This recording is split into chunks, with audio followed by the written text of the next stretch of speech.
كم يمسيهم أنا كذا حلفت مسيلون نيرو قلنا إنه እግዚአብሔር ይመስገን አምላኽ ብዙሕ ነገር ገይሩለይ ኣብዚ ተመሊስና ንኽንመጽእ ዝኽኣልና ከማን ብኣምላኽ እዩ ጸሎተይ ነይሩ እምበር ዶ ከተመሊስና ክንመጽእ ኢና ኣብዚ ቸርች ዝብል ብጣዕሚ ሕቶ ኮይኑኒ ነይሩ እግዚአብሔር ይመስገን ተመሊስና ስለዝመጻና ሓደ ካብቲ ዝገበረለይ ኣምላኽ ጸሎተይ ዝመለሰለይ እሱ እዩ ከምዚ ኢልና ብሓንሳእ ከነምልኽ እግዚአብሔር ይመስገን ቀሊል ነገር ኣይኮነን ኣምላኽና ግን እሙን ስለ ዝኾነ ጸሎትና ስለ ዝሰምዐ ክብርና ኣምላኽ ይኹን ካልእ ድማ በዚ ሕማም እዚ ኣደይ ሓሚማ ነይራ ብጣዕሚ ፈሪሐ ነይረ ያው እግዚአብሔር እዚ ድማ ጸሎትና መሊሱ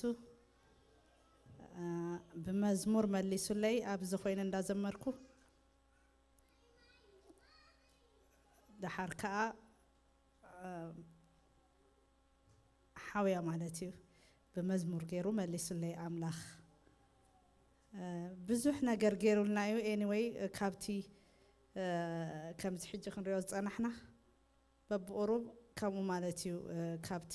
ዝኾነና ነገር ማለት እዩ እምበር ኣምላኽ ብዙሕ ነገር ገይሩልና ኣሎ ካብ ብዙሕ ነገር ኣውፂኡኒ ኣሎ እግዚአብሔር ዝተመስገነ ይኹን ኣይነው ንዓኻትኩም ከዓ ከም ዝገብረልኩም ኣምላኽ ካብ ብዙሕ ነገር ከም ዘውፃአና ኩለና ንፈልጥ ኢና ክንደይ ነገር ይሓሊፉ እግዚአብሔር ግን ዓብይ ስለ ዝኾነ ኣብዚ ኣብፅሕና ኣሎ ክብርና ኣምላኽ ይኹን ነዚ ነገራት እዚ ከይንላማመዶ እግዚአብሔር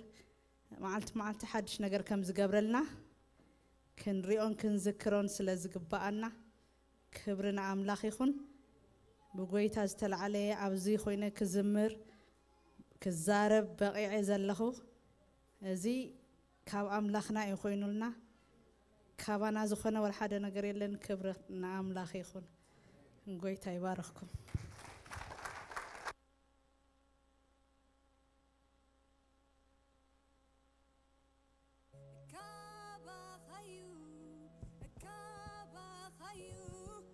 سلام نعكم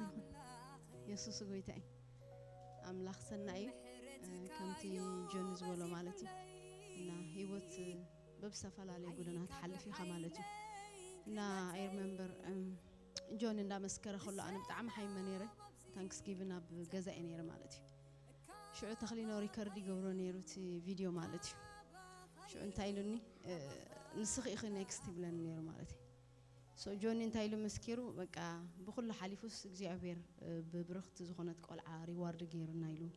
مسكرنت هيبو مالتي شو تخلينو اسخي نيكست يلو مذكر تاخونك مسكر خلخ مثاني لو ريكارد غيرو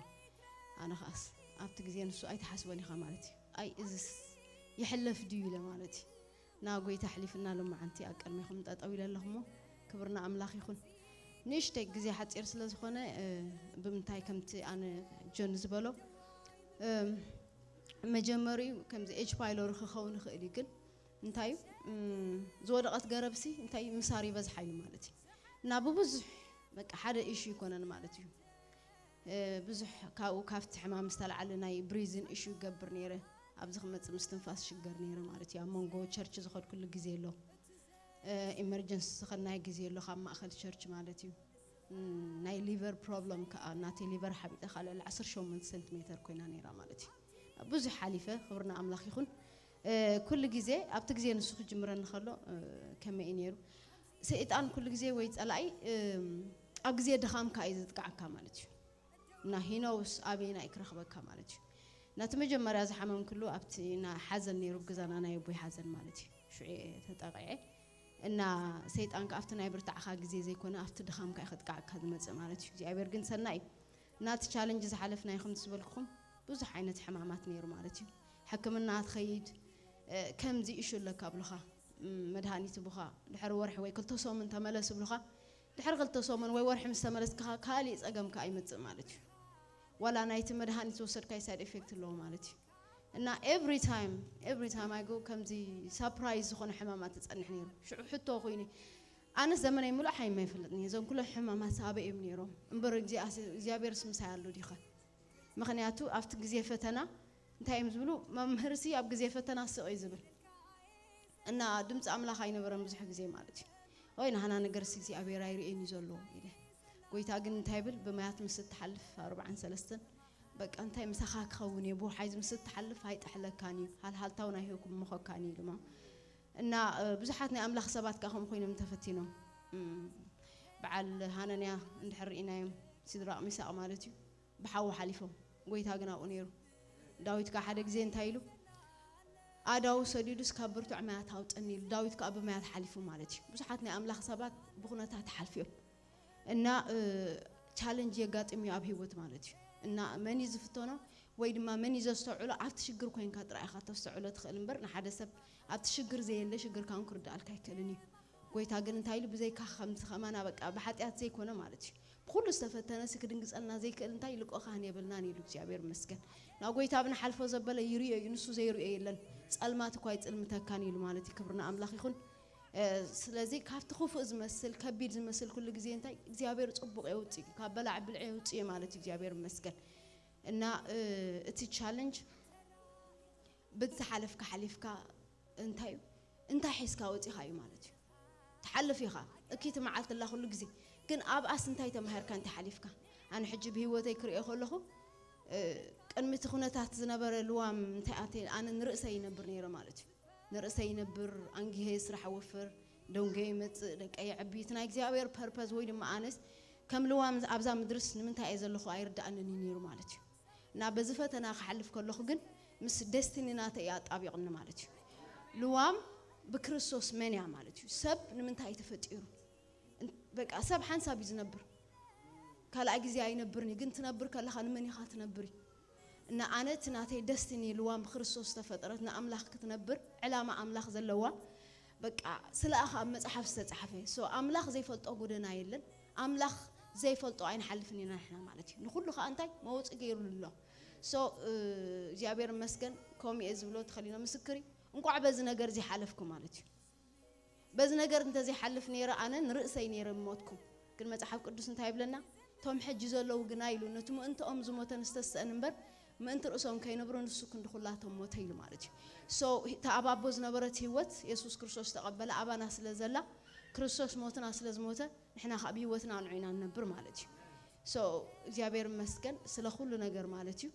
እና ኩሉ ግዜ ይሓልፍ ይሓልፍ ነገር የለን ግን بخونتات كتحلف كلخاس انت حيسك انت تماهرك انت حيسك حلفك هيوتك the same day زلاس ولا تنا هيوتك purpose اتناي مفتارك علاماسي رخيبك يو حلفك لخاي نا እግዚአብሔር መስገን አምላኽ ምስኡ አጋጥ ይምንሎ መስተዕላማ ንሱ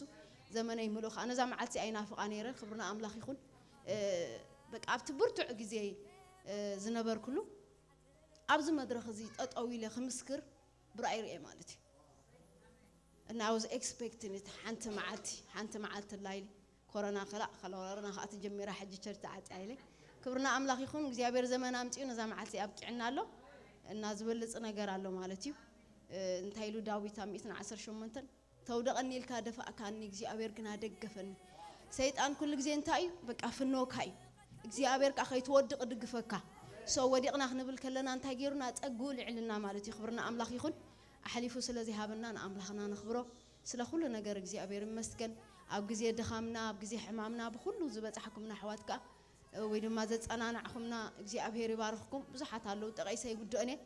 أفتي أملاخ يلن مسايب زبل كله مالتي نو جزي أبير سي أب جزي فتنا سقي زبل ناي فتنا جزي حد جزي سبب هيوتو ناي مدرب يده هيوتي حلفيه إلى من مالتي أن كبرنا أملاخ يخون أمدرب يده عين ما يزجبر أملاخ كا هيوتنا تقلي لوا 5 حجة رئوازل لهم مالتي نا أملاخ سمي يبارك تعمينا نفكركم أما أخلكم سلازلنا خان እግዚአብሔር ነው መስክነው ተባረኩ